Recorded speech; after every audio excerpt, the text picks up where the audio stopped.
I think he's shown so far that he is more than capable of doing it in the middle of the park. Need him to have a replacement for this position. I think that becomes very difficult. It probably overall weakens the team. Hello everyone, welcome to the Redmen TV. It's the deep dive. I'm joined by Josh Williams for this one. We're going to be looking at whether Trent Alexander-Arnold can be a permanent midfielder in this new formation. We've had this question asked to us almost every single week, and every single week somebody else asks us and we go, oh, we didn't do that. We were going to do that as a topic, so now we're actually going to do it because we've got nothing else to talk about. Not that it's a great question, of course, but yeah, it is also that we've done. I think it's like near on 20 of these shows now. Yeah, something like that, yeah. Two a week's been quite difficult at times, hasn't it? Thankfully, we've had things to talk about, but it is difficult because it takes so much planning and stuff as well, doesn't it? Yeah, it's been easier since we've been picking up wins, though. Yes! And obviously with the transfer window on the horizon as well, we've been able to do some McAllister stuff, some Ugarte stuff, who apparently is not coming. Yeah, heard that as well. Which is a shame. Gutted. Absolutely gutted, mate. But yeah, this week we're going to tackle two questions in this episode that have kind of been popping up regular. One of them is can we use Trent as a permanent midfielder and just buy a new right back? And the other one is, can we use this 3-2-5 100% of the time? Why is it only an in-possession shape? So we're going to get into it, yeah? Yeah, okay. Well, I think one of the first things is obviously this 3-2-5. We've not really mentioned it on shows before, but this formation's been around a long time. We're going to do a show on Plus where we talk about the history of this formation. Back in the 1920s, it was created by Arsenal's manager, and it's called a WM because this shape makes a W. You can see there, and this shape makes an M. Basically, if you have it more like a straight line. So there's your M there, and that's what people are calling it. And then what the idea at the moment for Liverpool is, it's, as you mentioned, it's an in-possession shape. So the modern way of doing this is to take a 4 or a 5 at the back and change it into this sort of box midfield. And we do that by moving Trent Alexander-Arnold across into that position. There are other variations of that, of course, Josh. Yeah. So you could play a 5 at the back or a 3-4-3 formation. And what you're able to do with this one is they might come in, they might go wide, and then they drop off. And that creates the same thing. And then equally, they're going to come back here into that 3-4-3 formation that they start with. But Liverpool, as we know, have got it such that, oh my goodness, what have I done here? There's a lot going on here. There is, isn't there? I'm trying to do too much at once.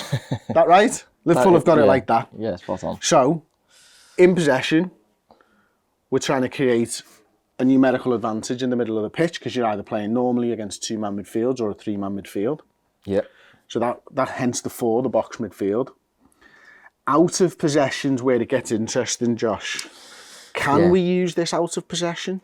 Well, I think first off, teams used to, by the way. Yeah, it was worth mentioning that we do technically use it out of possession immediately. That's kind of one of the main reasons why it's in. Yeah. So if the ball is in the final third, which ideally it is, it presents Liverpool with a platform to basically dominate the game in the sense that if you have the ball, you've got such an overload in the centre of the park with the box that you ideally should be keeping it. And we know Curtis Jones has been doing a lot of that lately. We've touched on that. But if you lose the ball, you've then got a platform there to really press, really go high.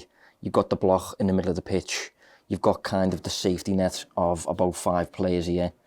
And that's kind of why it makes a lot of sense.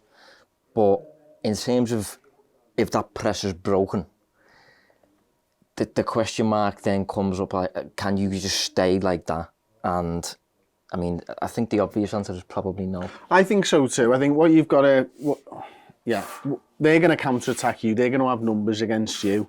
And when you get into, let's say, your low block, because every side, we talk about low block sides, don't we? Like they're a bad thing, but every side does a low block at some point during the football match, unless you're Manchester City, and you've only got like 95% of the possession. No, but so what generally happens is you might go back into a 4-4-2, or you might go back into a 4-3-3 formation, whichever one you want to do for your low block.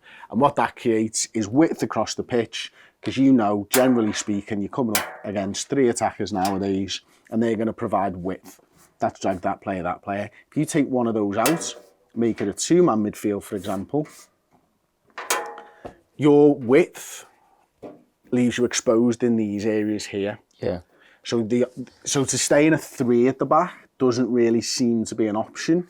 You could drop 2 in and become a 5 at the back, but that's not staying in the 3-2-5, which is the question. Can you stay in the 3-2-5 and then out of possession? If you did that as well, Fabinho would be in the back line, because the 2 that you've just dropped there would be Trent, who'd be here.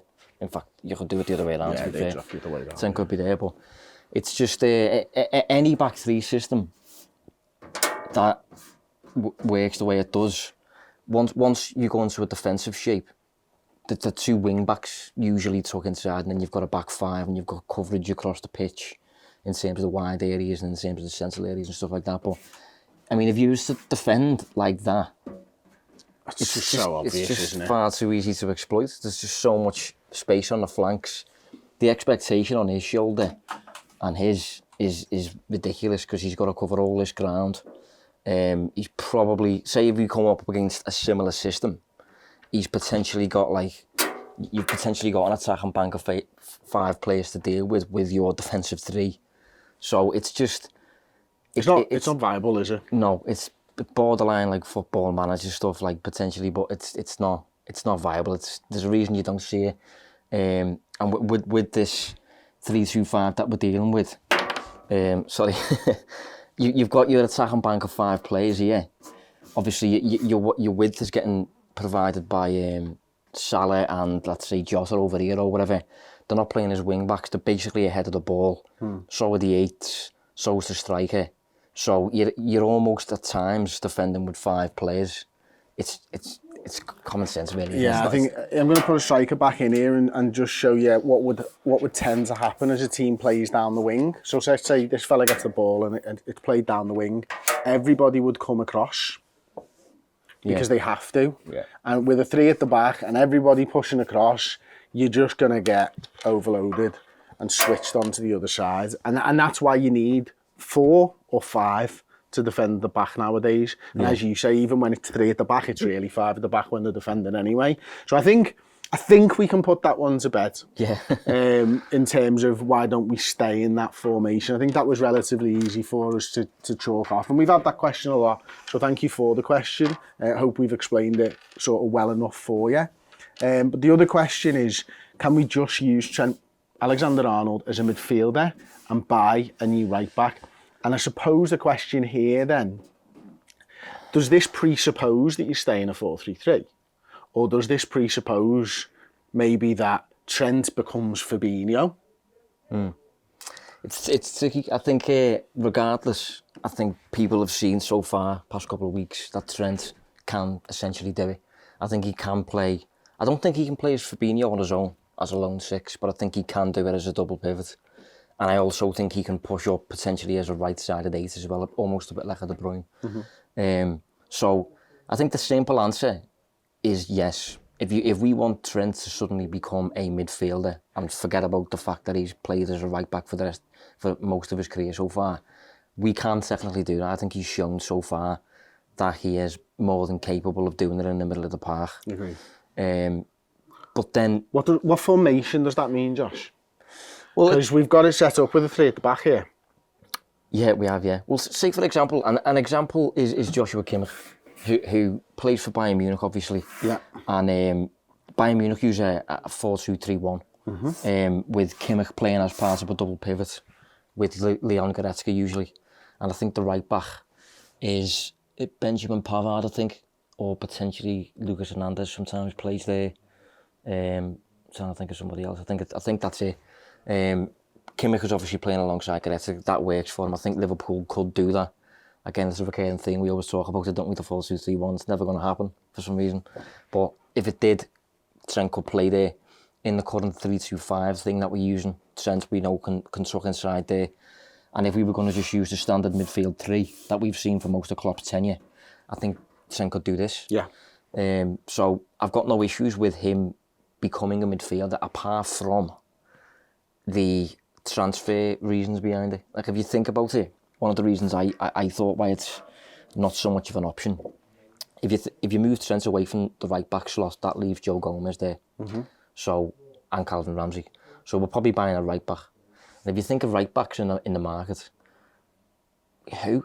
Do you know what I mean? It's quite, it's not rare, but it's difficult to get a fullback who is available, decent price, good age and stuff like that, and can do what you need to do to play as a fullback for an elite dominant side. You need to be really good on the ball, obviously, which probably results in you're expensive and stuff like that.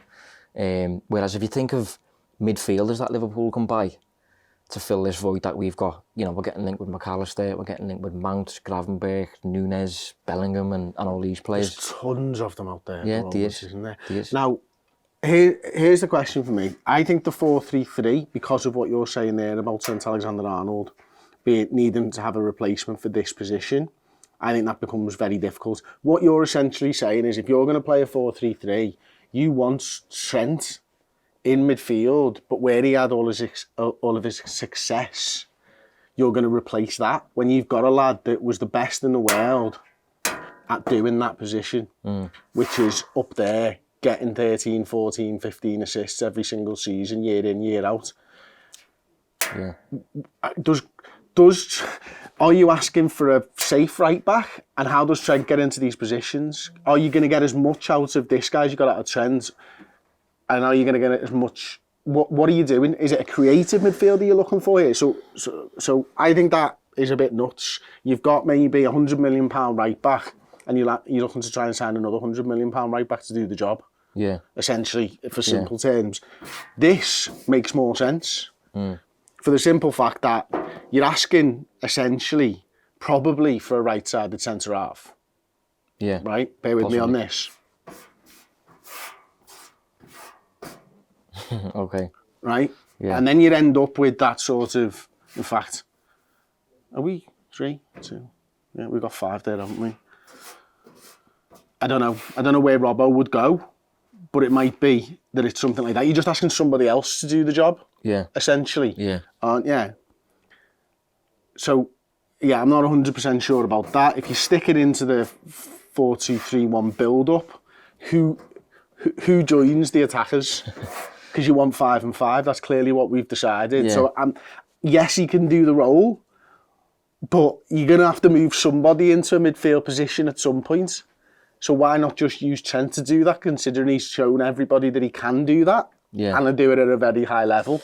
Yeah, well, if you look at like Manchester United, for example, they've got Wan-Bissaka there a lot of the time, sometimes Diego Dalot, but if you look at Wan-Bissaka, for example, he can be a problem for United when they are dominant and they need to break down a block and that sort of thing. So he's not very good. Well, exactly, on the ball in terms of he's not really a threat at all, is he? No. And Trent has offered that over the years. We know he's offered that. In terms of getting a defensive option in instead of Trent, you have that Wan-Bissaka problem. If you get an attacking option to back up Trent to play there while Trent moves in midfield, he's probably not that great on the defensive side, like Trent anyway, because that's generally the case if you look at like Cancelo or something like that.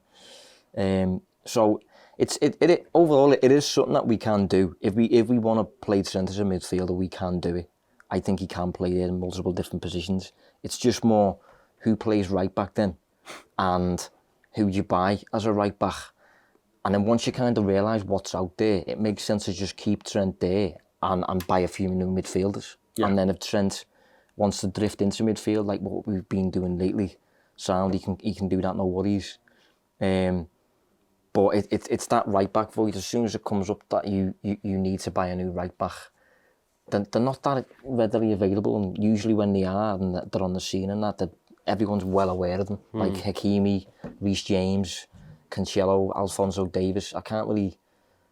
Who are Liverpool going to get? Like, is it rumoured that Cancelo's maybe moving on in the summer? Would that be someone that you would actually look at if he was available? I wouldn't personally, no. But I don't get me wrong, I rate him and stuff like that. But that one's never going to happen. I don't think City are ever going to sell to us. But yeah, just the way it works, it's going to be interesting to see how Liverpool do it, because I don't think Klopp will move Trent into midfield as like a permanent fixture.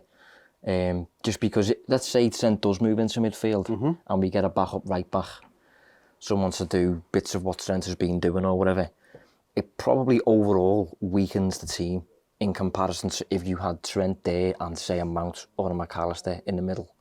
Overall, if you look at 11 individuals, the 11 individuals with Trent there is probably going to be stronger than the 11 individuals with Trent there and some new signing there, because the new signing's probably not going to be amazing. I agree with that completely. And then I suppose the final sort of thing to wrap us up on this then, I know Klopp's sort of alluding to the fact that we're going to stick with this WM formation moving forwards, but